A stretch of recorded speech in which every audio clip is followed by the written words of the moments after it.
성경 말씀을 제가 봉독하겠습니다. 출애굽기 23장 9절로 14절 말씀입니다. 거룩하신 하나님의 말씀입니다. 너는 이방 나그네를 압제하지 말라. 너희가 애굽 땅에서 나그네 되었었은즉 나그네의 사정을 아느니라. 너는 6해 동안은 너희 땅에 파종하여 그 소선을 거두고 7째 해에는 갈지 말고 묵혀두어서 내 백성의 가난한 자들이 먹게 하라. 그 남은 것은 들짐승이 먹으리라. 내 포도원과 감람원도 그리할지니라. 너는 6해 동안에 내 일을 하고 7째 날에는 쉬라. 내 소와 나귀가 쉴 것이며 내 의종의 자식과 나그네가 숨을 돌리리라. 내가 내게 이른 모든 일을 삼가 지키고 다른 신들의 이름은 부르지도 말며 내 입에서 들리게도 하지 말지니라. 너는 매년 3번 내게 절기를 지킬지니라. 아멘. 네, 여러분 추석 연휴가 내일 모레까지인데 어떻게 잘 보내고 계십니까? 고향에는 잘 다녀오셨어요? 네. 민족 명절인 추석 연휴를 맞아서 하나님의 크고 놀라운 은혜와 복이 사랑하는 말씀 상공동체 모든 성도님들 가정과 하시는 모든 일 가운데 함께 하시기를 기원합니다. 저는 그 6년 전이죠. 2017년도 추석 연휴 기간에 우리 교회 선교팀과 함께 러시아 상트페테르부르크 단교의 선교를 다녀온 적이 있습니다. 여기 그 박상욱 장로님도 같이 가셨는데 우리 교회 출신으로 러시아에서 이제 선교하시고 사역하시는 김수경 선교사님이 섬기시는 교회가 상트페테르부르크 장로교회인데 거기 가서 함께 예배드리고 그곳 성도님들과 같이 이제 친교 시간을 가졌던 그런 기억이 납니다. 특이했던 것은 우리가 추석을 맞아서 단기 선교를 갔는데 거기서는 추수감사절 예배를 드리고 있더라고요. 그러니까 우리나라 추수감사절은 미국 전통에 따라서 11월 셋째 주에 주일에 예배를 드리는데 유럽이나 동구권 이쪽에는 이스라엘의 초막절에 맞춰서 그 10월 달이나 우리나라로 음력 8월 15일인데 히브리역하고 거의 맞거든요. 그래서 그 날짜에 맞춰서 하는 그런 그 교회들이 많이 있어요. 그래서 그 러시아에 있는 상트페테르부르크 장로교회에 갔는데 거기서 추수감사절 예배를 같이 드리고 거기서 하나님께 기쁨을 올려드렸는데 사실 추석하고 초막절 이 두 개 이제 절기가 모두 감사의 절기예요. 그래서 가을에 추수하고 난 뒤에 열매를 거두게 하신 것에 감사하며 드리는 축제 절기인 것이죠. 그래서 그렇기 때문에 추석에 하나님께서 초막절에 주신 그 말씀의 의미를 우리가 기억하는 것이 중요합니다. 그 이야기는 좀 뒤에 나중에 하기로 하고 일단 그 상트페테르부르크 장로교회에 갔던 이야기를 계속 더 이어가겠습니다. 그 교회는 한국인과 러시아인을 비롯해서 고려인이라 불리는 분들이 계셨는데 그 후손들 3세, 4세까지 같이 함께 예배를 드리고 있었습니다. 어르신들은 우리하고 같은 그런 모습인데 고려인 3세, 4세 등은 그 러시아 사람들하고 비슷하게 생긴 그런 사람들도 많이 있었습니다. 일제시대에 우리나라에 이제 압제를 했던 그 일본의 그 어려운 상황을 피해서 우리나라 국경을 넘어서 구소련 연해주, 블라디보스톡 이런 데에 가서 이제 정착하면서 살았던 그런 분들이 계십니다. 이분들은 그곳에서 나름대로 터전을 잡고 잘 살아가고 있었어요. 그런데 하루아침에 소련의 이주 정책에 의해서 중앙아시아로 강제로 이주하게 되었습니다. 이분들을 고려인이라고 합니다. 고려인들은 거의 맨몸이다시피 강제로 이주되었는데 그 이주 과정에서 수백 명의 사람이 그 열악한 환경으로 인해서 목숨을 잃기도 했다고 합니다. 중앙아시아의 광야 같은 땅에 던져진 분들은 우리 민족 특유의 성실함 그리고 인내 그리고 지혜로서 그 척박한 환경을 가꾸며 살아갔고 그곳에서 강인한 생명력을 가지고 살아남았습니다. 그 교회에서 제가 설교할 때 통역하셨던 송유두밀라 목사님이라고 그 여자 목사님이 계셨는데 우크라이나에서 고려인 2세로 태어나서 하나님의 부르심을 받아 그 교회로 왔고 그리고 거기서 사역을 하고 계셨습니다. 체르노빌 원전 사고가 있어서 그때 그걸 장애를 입었던 그 자녀를 가지고 있었는데 그 어려운 상황 가운데서 하나님만 바라보면서 신실하게 사역하는 모습에 감동이 많이 되었습니다. 그리고 예배가 끝난 이후에 식탁 교제를 함께 나누는데 그 김봉녀 권사님 지금 사진에 나오고 있어요. 저 권사님이 김봉녀 권사님인데 이분하고 같이 식사를 하면서 선교팀이 같이 이야기를 나눴습니다. 여러분 잘 아시는 그런 옛날 가요. 비 내리는 고무령 잘 아시죠? 네, 어머님의 손을 놓고 뭐 이렇게 되는 그런 곡이에요. 예. 그런 곡인데 옛날 가요를 아주 구성지게 잘 부르셔서 우리가 같이 그때 같이 갔던 선교팀이 불렀던 그런 기억이 납니다. 근데 이 권사님의 그 어머님은, 그 부모님은 함경도 분이셨대요. 근데 그 분들이 사할린으로 이주를 하셨고 거기서 권사님을 낳으셨다고 합니다. 권사님은 하나님께서 주신 특별한 지혜로 공부를 열심히 해서 상트페테르부르크 대학, 거기에서 이제 분자화학과 교수, 아주 정말 공부를 잘하셨던 것 같아요. 거기서 교수가 되셨고, 그리고 남편분은 학장으로 있다고 했습니다. 이렇게 고려인 중에는 우리 민족 특유의 성실함과 노력으로 여러 곳에서 두각을 발휘하는 사람들이 있습니다. 정치, 경제, 문화예술계에서 탁월하게 실력을 인정받으면서 영향력을 발휘하는 그런 분들도 많이 있다고 합니다. 하지만 고려인들은 완전한 러시아 사람도 아니고 완전한 한국 사람도 아닌 애매한 위치에 있습니다.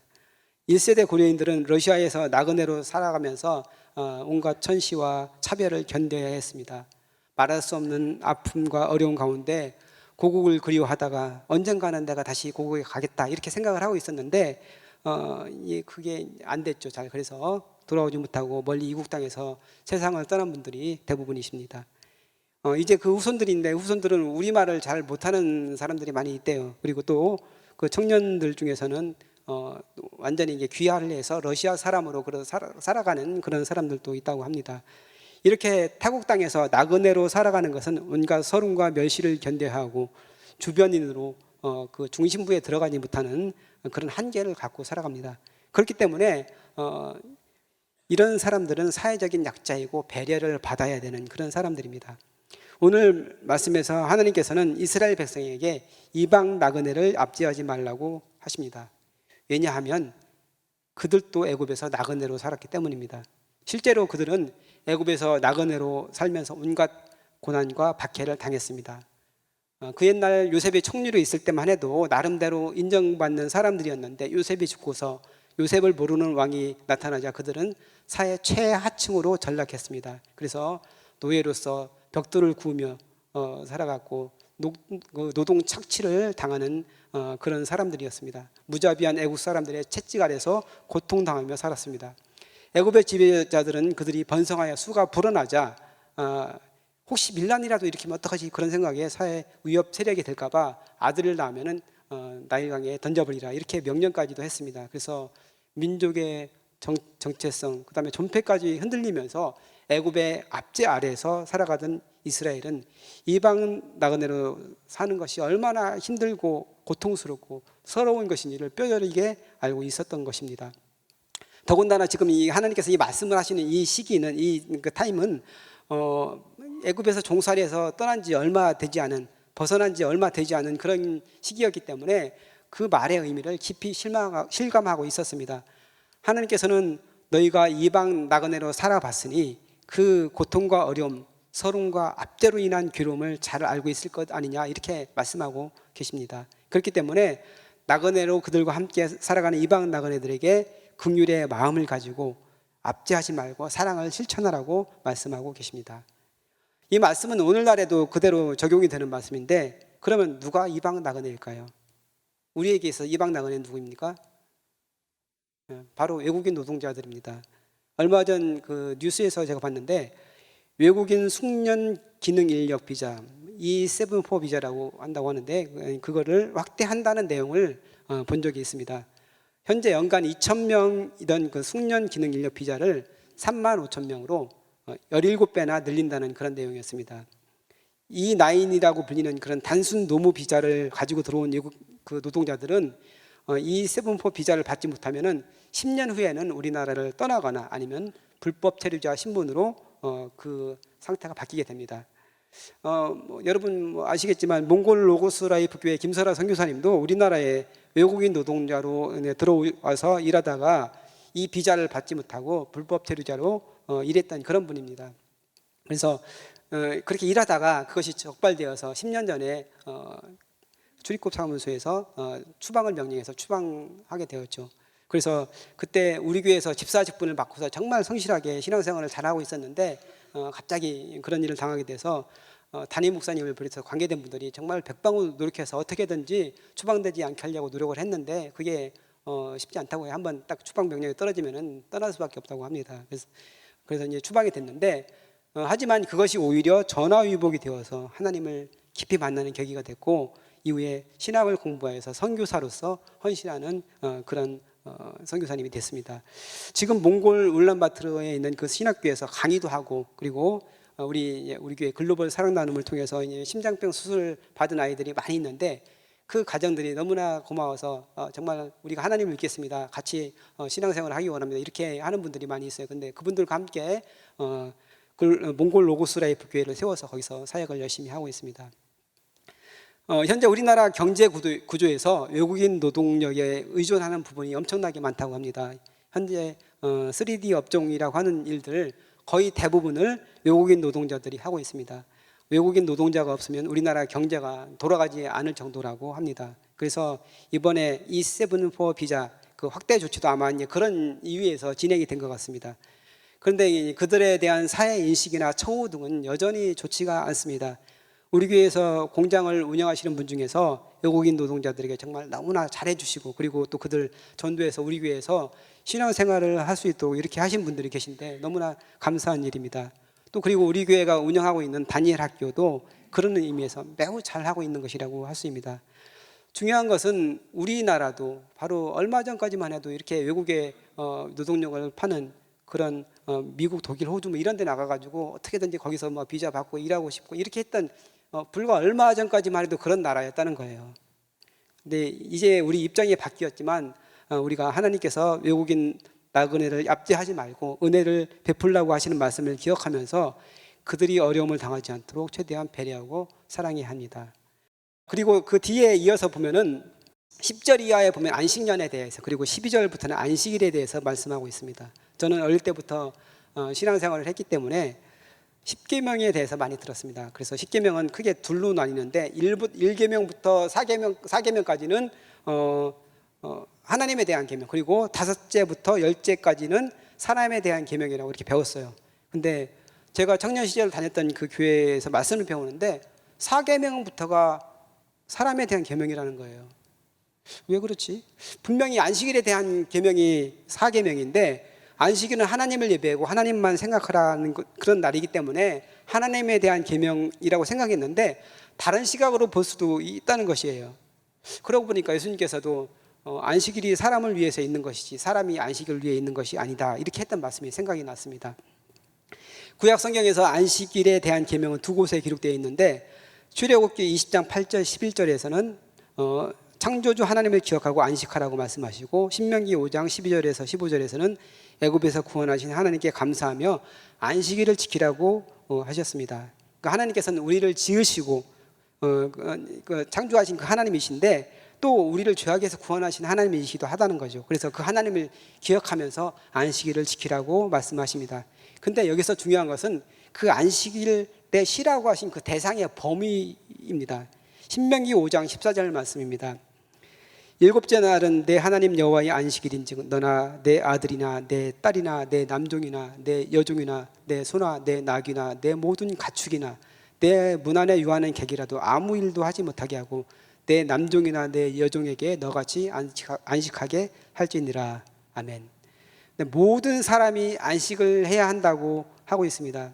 이스라엘 백성과 그 자녀뿐만 아니라 남종과 여종 그리고 이방 나그네까지를 포함합니다. 심지어 가축까지도 일을 시키지 말라고 명령하셨습니다. 창조주 하나님께서 안식하셨으니까 피조물인 인간도 쉬라고 하시는 겁니다. 하나님의 형상으로 지음받은 인간은 거룩하신 하나님을 닮아가는 존재로 하나님께서 말씀하고 계십니다. 또한 애굽에서 고된 노동에 시달리며 쉬지 못했던 노예 신분에서 해방이 되었으니까 안식일에 쉬지 못하고 있는 그 노예적인 상황에 있는 그 사람들을 쉬게 하라는 그런 것입니다. 자유인과 종이 하나님 앞에서 평등하게 쉬도록 하심으로 안식일을 통해 사람이 하나님 앞에서 평등한 존재임을 선언하신 것입니다. 그래서 안식일은 인간을 사랑하시는 하나님의 사랑의 계명입니다. 이 사랑은 인간만이 아니라 노동에 시달리는 가축까지도 적용을 됩니다. 그래서 인간을 인간 욕심을 위해서 가축들이 생산과 이익의 도구로 마구 희생되어서는 안 된다, 이렇게 말씀하십니다. 그리고 이제 안식일이 더 확대된 것이 안식년이라고 볼 수 있는데, 이 안식년 규정을 보면 사람과 가축, 거기에 이어서 땅까지 쉬라고 이렇게 말씀을 하십니다. 오늘 본문 10절 11절 말씀입니다. 다 같이 한번 읽어보겠습니다. 시작. 너는 6해 동안은 너희 땅에 파종하여 그 소산을 거두고 7째 해에는 갈지 말고 묵혀두어서 내 백성의 가난한 자들이 먹게 하라. 그 남은 것은 들짐승이 먹으리라. 내 포도원과 감람원도 그리할지니라. 아멘. 자연 만물이 사람을 위해 창조되었지만 그것이 착취의 대상이 되어서는 안 된다고 말씀하십니다. 안식년에 경작을 중단하여 땅을 쉬게 하였고, 그리고 거기서 자연적으로 난 것을 가난한 사람들과 들짐승이 먹게 했습니다. 그리고 포도원 감람 그 원에 있는 그 나무들은 해마다 안 심어도 저절로 나겠죠. 근데 그 열매들도 그냥 내버려 둬서 따지 말고, 주인이라고 그걸 따지 말고 내버려 두어서 나그네든 뭐 가난한 사람이든 들짐승이든 누구든지 그걸 마음대로 먹게 하라고 이렇게 말씀하셨습니다. 안식일에는 자유인이나 종이나 가축이나 다 쉬면서 하나님을 기억하라고 말씀하셨습니다. 하나님께서는 안식년에는 자유인이지만 가난해서 먹기 살고 힘든 사람과 집에서 키우지 않은 야생동물까지도 배려하고 계신 것입니다. 이 기간에는 땅의 주인이나 땅이 없는 사람, 그리고 종이나 나그네, 야생동물에 이르기까지 모두 평등하게 그 소산을 먹을 수가 있었습니다.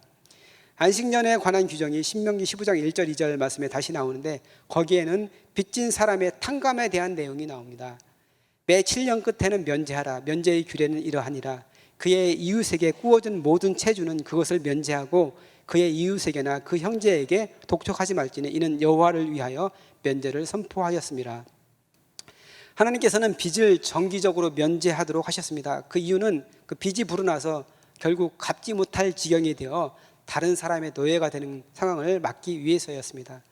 성경에 나와 있는 빚을 탕감해 주는 것이 너무나 급진적이고 현실에 맞지 않다고 생각하실 분들이 계실 수도 있겠습니다. 대부업에 종사하시는 분들 혹시 계시다면은 불편하신 이야기일 수도 있어요. 하지만 지금 우리 사회도 파산이라든지 개인회생이라든지 이런 제도가 있어가지고 도저히 갚을 능력이 없는 사람들을 구제하고 있습니다. 근데 성경에서 말하는 그 빚은 경제 활동을 하며 대출받은 그 빚이 아니고 대부분 생계에 관련된 것입니다. 여러 가지 원인에 의해서 굶주려서 그날 먹을 양식이 없는 사람이 생존을 위해 빌리는 양식과 같은 그런 종류의 빚을 말합니다. 그런 사람들에게 마음을 강팍하게 하지 말고 그들이 요구하는 대로 넉넉하게 빌려주라고 하십니다.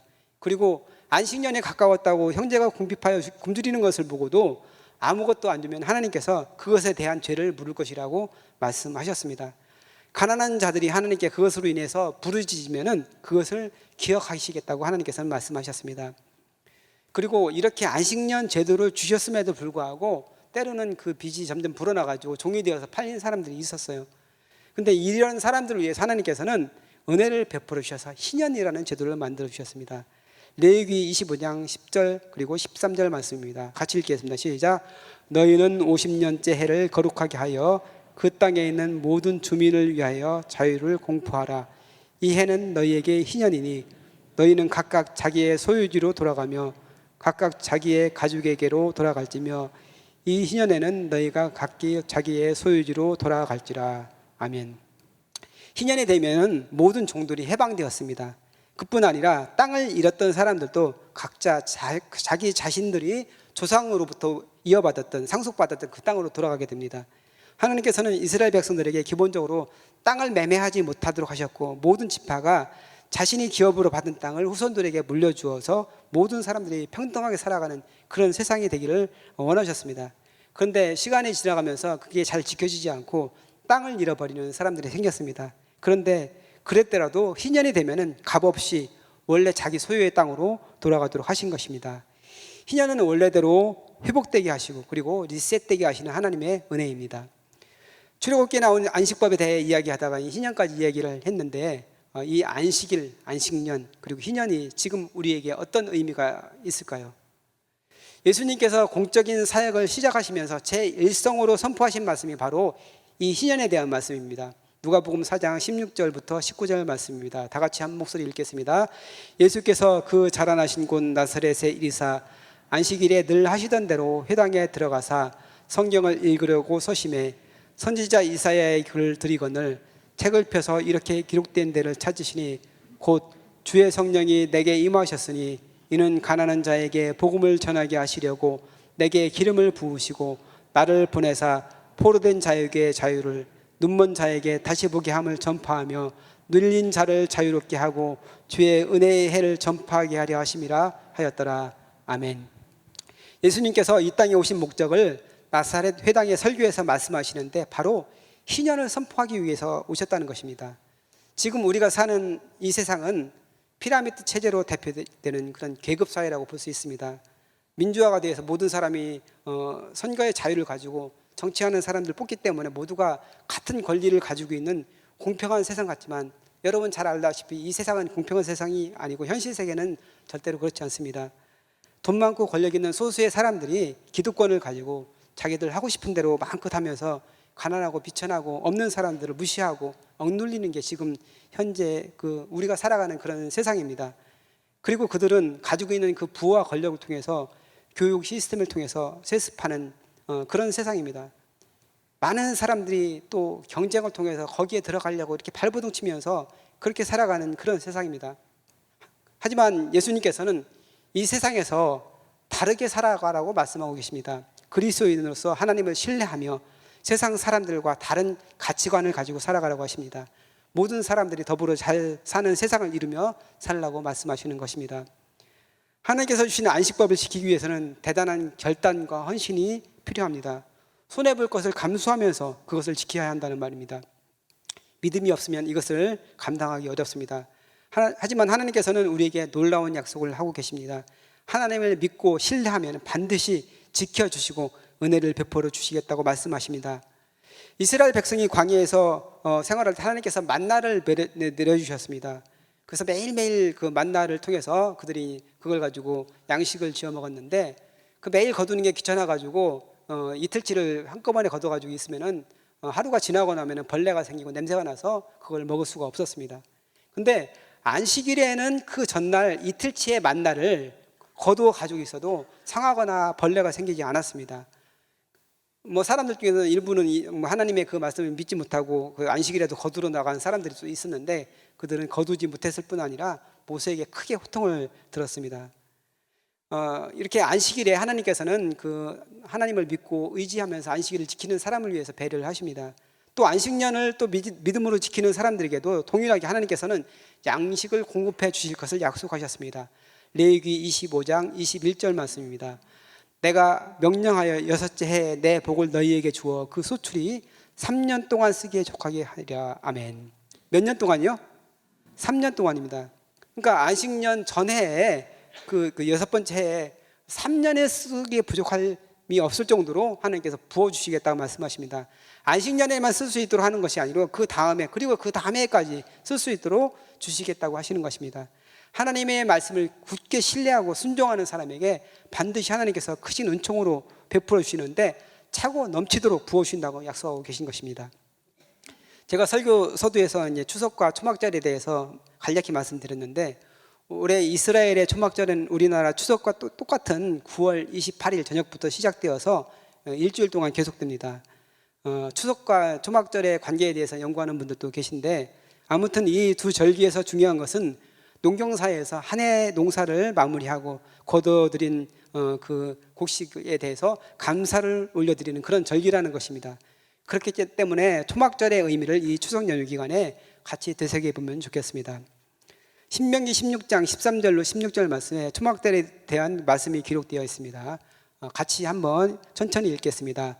너희 타작마당과 포도주 틀에 소출을 거두어 드린 후에 이래 동안 초막절을 지킬 것이요 절기를 지킬 때마다 너와 내 자녀와 노비와 내 성중에 거하는 레위인과 객과 고아와 과부가 함께 즐거워하되 내 하나님 여호와께서 택하신 곳에서 너는 이래 동안 내 하나님 여호와 앞에서 절기를 지키고 내 하나님 여호와께서 내 모든 소출과 내 손으로 행한 모든 일에 복 주실 것이니 너는 온전히 즐거워할지니라. 아멘.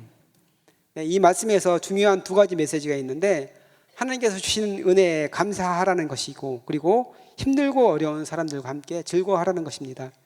하나님께서 내게 베풀어 주신 은혜와 사랑이 놀랍고 큽니다.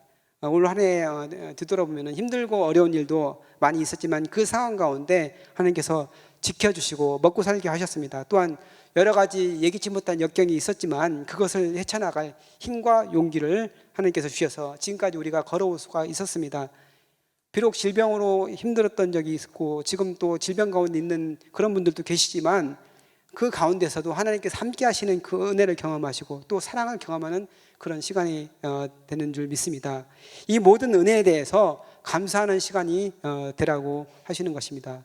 그리고 또 한 가지는 안식법에서 말씀하신 것처럼 가족에서만 머물지 않고 주위를 둘러보라는 거예요.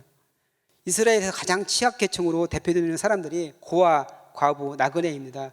그들은 도와주지 않으면 절대로 살아갈 수 없는 그런 사람들입니다. 그리고 또 종들과 레위인들도 이야기를 하고 있는데, 레위인들은 따로 땅을 기업으로 받지 않고 하나님의 성전에서 섬기면서 다른 사람들이 섬기는 것을 가지고 살아가는 사람들입니다. 그렇기 때문에 이 사람들도 사회적 약자로 볼 수 있습니다.